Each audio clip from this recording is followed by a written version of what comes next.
Pregnant women जो ये इस कंप्लेन के साथ क्लिनिकल ट्रायल में रिपोर्ट होती हैं कि मेरे पट्ठे और जोड़ ये ख़त्म होते जा रहे हैं, एक तो उनको साइकोलॉजिकल इशू तो है ही है, प्रेगनेंसी भी है ही है, तो बीइंग ए कंसल्टेंट न्यूरोलॉजिस्ट आप ये क्या समझते हैं या क्या उनको एडवाइस देते हैं कि उनको किस तरह अपनी बॉडी को मैनेज करना चाहिए ताकि वो न्यूरोपैथी में ना जाए?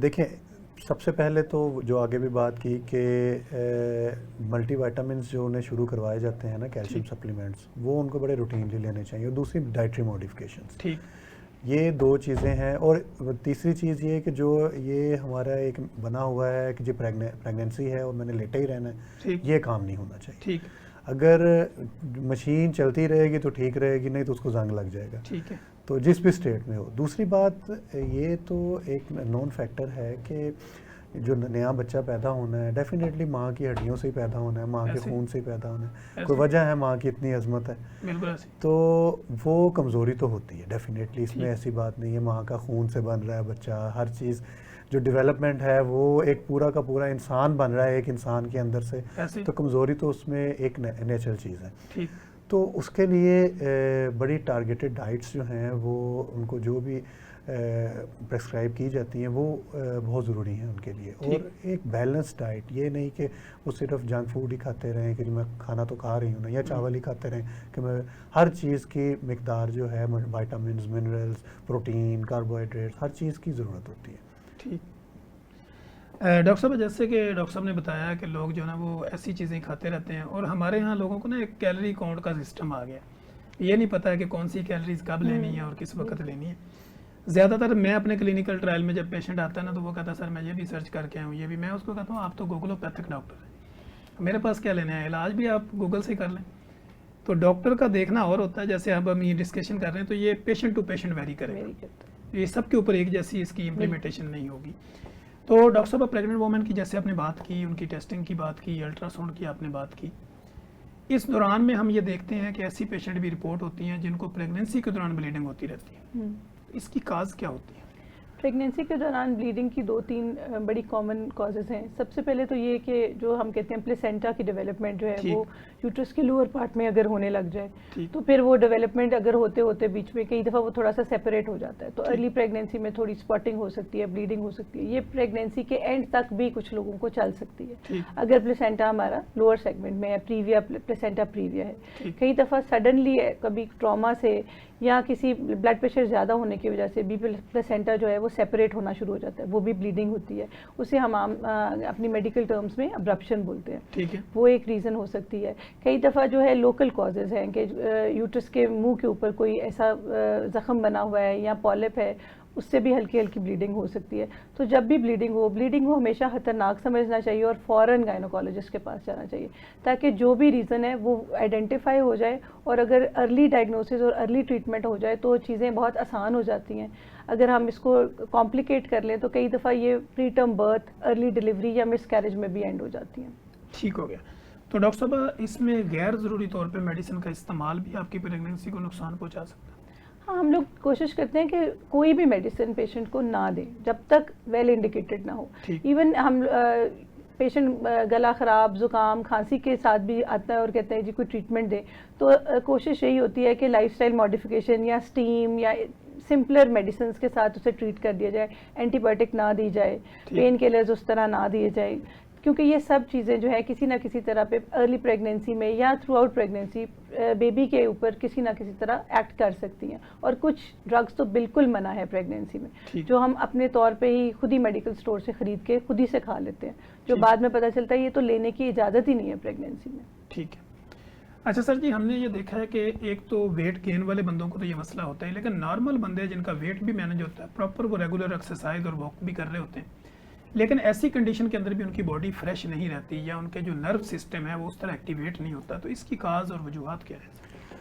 देखिए, मल्टीफैक्टोरियल चीज़ें हैं। सबसे बड़ी चीज़ स्ट्रेस, ठीक, यूज़ ऑफ टोबैको, सिगरेट जो स्मोकिंग है ये बहुत कॉमन है हमारा, अल्कोहल इंटेक या कोई इस तरह की दवाइयाँ इस्तेमाल। स्ट्रेस से मुझे याद आया कि एक पेशेंट मेरे पास आता था, वो एक दिन आता था स्ट्रेस में था, दूसरे दिन हैप्पी होता था, तो मैं उससे पूछता था कि आपकी रीज़न क्या है? वो कहता जिस दिन मेरा कंटेनर बुक होता है तो मैं एंजाइटी में जाता हूँ, जिस दिन रिलीज़ होता है तो मैं खुश हो जाता हूँ। यही फैक्टर्स हैं। तो ये तो ज़िंदगी के साथ साथ हैं चीज़ें, लेकिन एक अगर ओवरऑल हेल्दी बॉडी है और उसको और कोई किसी किस्म का कोई मॉर्बिड्स नहीं है, स्मोकिंग नहीं करता, और फिर भी अगर वो लिथार्जी का शिकार है तो उसको इन्वेस्टिगेट होना चाहिए।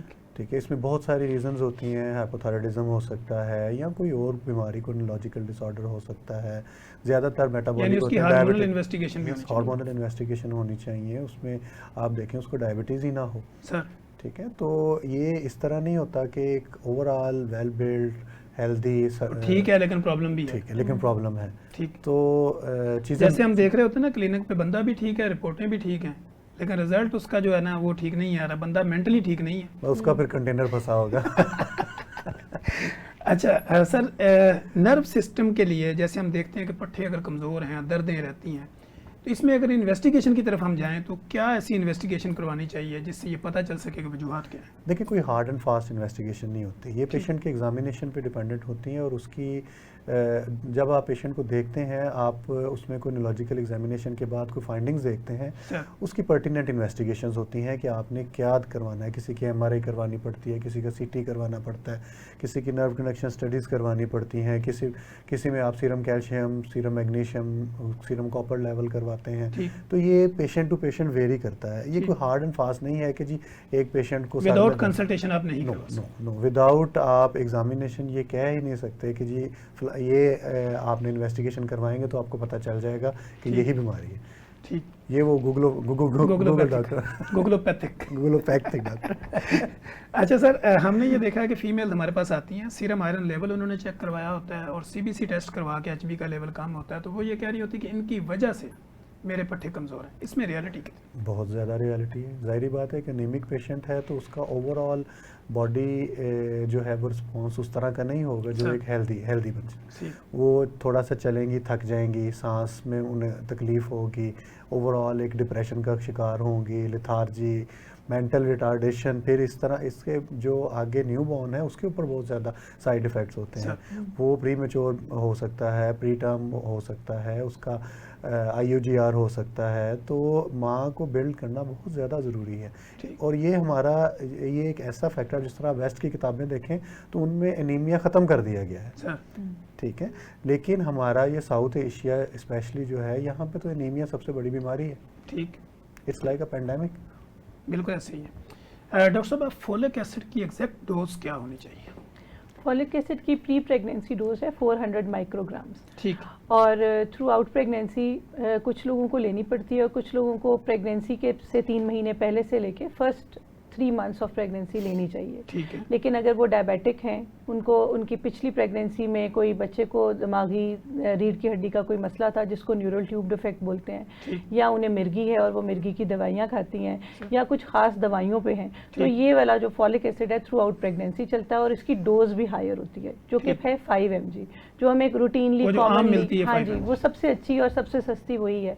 थोड़ी सी हायर डोज है तो वो ले लें तो ज़्यादा बेहतर है। 5 mg की ओडी डोज बनेगी? हाँ जी, बिल्कुल बिल्कुल। और इसके लेने का बेहतरीन टाइम क्या है? नाश्ते में, दोपहर में, रात? किसी भी खाने के साथ ले लें, लेकिन रूटीनली लें। इसके साथ कोई हम लोग अटैच नहीं करते कि ये खाने के साथ लें या ना, वो बिल्कुल छोटी सी गोली है, किसी भी वक्त जब याद आए एक दफ़ा दिन में ज़रूर ले लिया कर। ठीक होता है। अच्छा डॉक्टर साहब, जैसे कि नौजिया की हम बात करते हैं, तो जो सफ़र करने का होता है, जैसे हम देख रहे हैं अब माह रमज़ान है, जो प्रेग्नेंट वोमेन होगी वो एक जगह से दूसरी जगह मूव भी करेंगी, तो बीइंग अ कंसल्टेंट गायनोकोलॉजिस्ट उनके लिए क्या एडवाइस है? सबसे पहले तो प्रेगनेंसी में अगर बहुत ज़रूरी नहीं है तो बहुत लॉन्ग ट्रैवल नहीं करना चाहिए, क्योंकि लॉन्ग ट्रैवल्स में हमेशा कॉम्प्लिकेशंस हो सकती हैं। इमरजेंसी में रास्ते में आपको दर्द हो सकती है, खुदा ना सब ब्लीडिंग हो जाए, कोई भी इमरजेंसी हो सकती है। हाईवेज़ पे आप ट्रैवल कर रहे हैं, तो अगर बहुत ज़रूरी है जाना तो आप कोशिश करें कि आप बीच में ब्रेक्स लें, थोड़ी देर रुक जाएं, रेस्ट कर लें, वॉक कर लें, चल फिर लें, कुछ खा लें, हल्का फुल्का खाते पीते रहें, तो फिर आप मतलब बाय रोड तो इस तरह ट्रैवल कर सकते हैं। एयर ट्रैवल का ये है कि अगर अक्सर एयरलाइंस जो है 32-34 वीक्स के बाद ट्रैवल ही नहीं करने देती, क्योंकि जब प्रेशर चेंजेस होते हैं जहाज़ में उससे प्री टर्म लेबर हो सकती है। तो उस चीज़ को भी नोट करते रहना चाहिए कि हम ज़रूरी नहीं कि हमने ज़रूरी ट्रैवल करना है, अपने आप को कंफर्टेबल रखना ज़रूरी है। कुछ चीज़ें अगर अवॉइड की जा सकती हैं तो अननेसेसरी ट्रैवलिंग को अवॉइड कर लिया जाए तो बेहतर है। ठीक है।